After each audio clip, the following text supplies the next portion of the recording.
All right, folks, let me take you back to a night that started out quiet, but ended up shaking my whole world.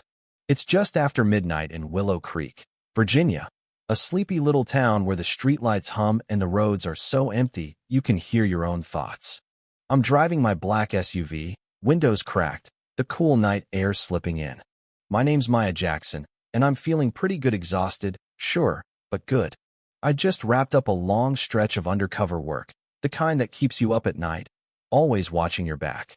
Years as a CIA operative will do that to you, sharpen your edges, make you notice every detail, the way a stop sign glints under the moonlight, the faint creak of a car door in the distance.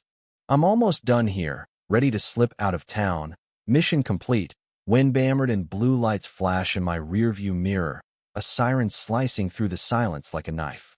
I pull over, calm as ever, my hands steady on the wheel. Training kicks in here at rate normal, mind clear. I grab my license and registration from the glove box, expecting some routine traffic stop. Two cops step out of the squad car: Officer Tom Reed, tall, square-jawed, all swagger, and his partner, Officer Greg Walsh, shorter, stockier, with a smirk that screams trouble. Reed leans into my window, flashlight blinding me for a second, his voice dripping with fake politeness. "Evening, ma'am. You know why we pulled you over?" I meet his eyes, cool as a cucumber. "No, officer, I wasn't speeding, and I stopped at the sign back there." His lips twitch, that kind of smile that says he's already decided I'm guilty of something. "Actually, you blew right through that stop sign," he says. "That's a violation." I tilt my head, keeping my voice even. "I'm certain I stopped, officer." He cuts me off, sharp. "License and registration." I hand over my papers, watching him closely. There's something off. His eyes linger on my license too long, like he's sizing me up. Walsh calls from the back of my SUV. "Yo, Reed, check this out." Reed hands my stuff back, tells me to stay put, and joins his buddy at my trunk. I glance in the side mirror, and my stomach twists. Not fear, not yet, just that gut feeling you get when you know something's wrong. They're whispering, pointing at something in my trunk, and I'm thinking, what the hell? Reed comes back, his face all serious now.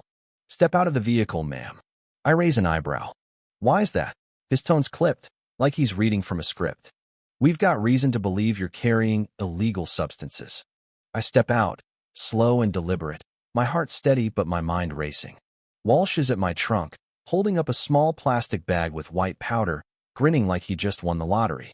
"Well, looky here," he says, powdery goodness. I stare at the bag, my face blank, but inside I'm piecing it together. That bag wasn't there when I left my place. I'd bet my life on it. This is a setup, plain and simple. I've been in tighter spots than this, dodged bullets in places most people can't pronounce, but something about this hits different. It's not just the frame job, it's the way they're looking at me, like I'm just another name to pin a charge on, another black woman they can toss into the system without a second thought. It takes me back to being a kid, getting side-eyed for existing, judged before I even open my mouth. I fought tooth and nail to rise above that, to prove I'm more than their stereotypes, and now here I am, cuffed, with Reed sneering. "You're under arrest for possession with intent to distribute." They shove me into the squad car, and as we drive to the station, Reed glances at me in the mirror, all smug. "You don't seem too worried," he says, fishing for a reaction. I meet his gaze, my voice low. "Should I be?" He laughs, but it's forced, like he's trying to convince himself he's in control. "Tough talk won't help you in front of a judge," he says. I just smile, barely, and lean back. They have no idea who they're messing with. The station's a dump peeling paint, buzzing fluorescence, a vibe that screams neglect. Reed and Walsh parade me in like I'm their trophy, tossing the bag on the counter. "Caught her red-handed," Walsh brags to the desk sergeant, who barely looks up. I'm processed, fingerprinted, and led to a holding cell by a young cop, Officer Ben Carter, who's got this nervous energy, like he's not sure he belongs here. He asks my name, my job. "Consultant," I say, keeping it vague. He hesitates, like he wants to say something, but doesn't. They lock me in a cold, dim cell, the metal bench hard under me. Reed lingers outside the bars, smirking. "You don't look like the type for this," he says, "but the courts love a sob story. Maybe they'll go easy." I tilt my head, my voice steady. "Or maybe they'll see through yours." He flinches, just for a second, then walks away, muttering. Alone in the cell, I lean back, close my eyes, and wait. I'm not scared, I am pissed, but focused. I've been underestimated my whole life, told I didn't belong, that I wasn't good enough. Every mission, every late night studying, every time I prove them wrong, it's led to this. I slip my hand into my jacket's hem, pressing a tiny tracker. My team's out there, and they'll find me. For now, I observe the cameras, the officers' routines, the way Ben Carter keeps glancing at my cell, his face all doubt and worry. In the break room, Reed and Walsh are laughing over coffee, acting like they've already won. She thinks she's untouchable, Walsh says, chuckling. Nobody's digging into this, Reed replies. Evidence is airtight. But Ben, he's not laughing. He's at his desk, pulling up my file, frowning at the screen. Something's eating at him, the bag in my trunk. Too convenient, too perfect. He starts digging, pulling up Reed and Walsh's old cases, and his face goes pale. Same pattern, minor stops, planted drugs, mostly people who look like me. He's shaking, caught between loyalty to his badge and the truth staring him in the face. I catch his eye through the bars, my voice soft but sharp. You've seen something, haven't you, Officer Carter? Something that doesn't add up. He freezes, his hands gripping his belt. I'm just doing my job, he mutters. That's what they're counting on, I say. But you've got a choice. He walks away, but I can tell I've rattled him.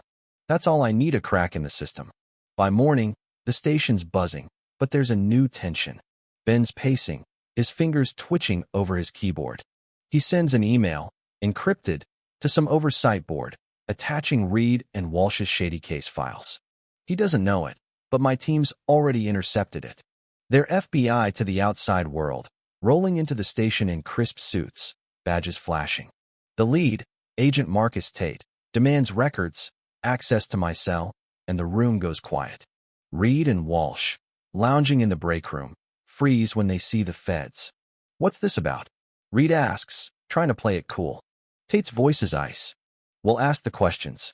They pull up security footage, Reed and Walsh holding that bag before they search my car. Audio from my tracker catches them bragging about the frame job. In the interrogation room, Tate lays it out, sliding photos across the table. Care to explain? Walsh stammers. That's entrapment. Tate leans in, smirking. No, it's justice. Reed's bravado cracks, his face sinking as the evidence piles up. They're done. I'm released, stepping out of that cell like I own the place. I pass Ben's desk, our eyes meeting. Thank you, I say, and he nods, his hands still shaking. In court, Reed and Walsh plead guilty. Their careers toast, sentences long. The news explodes, corrupt cops exposed, their old cases reopened, innocent people freed.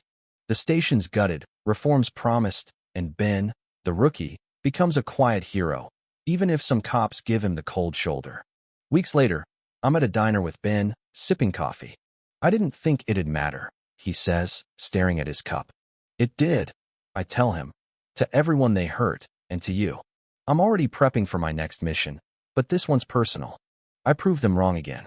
But here's what keeps me up. How many others are still caught in traps like this, with no tracker, no team?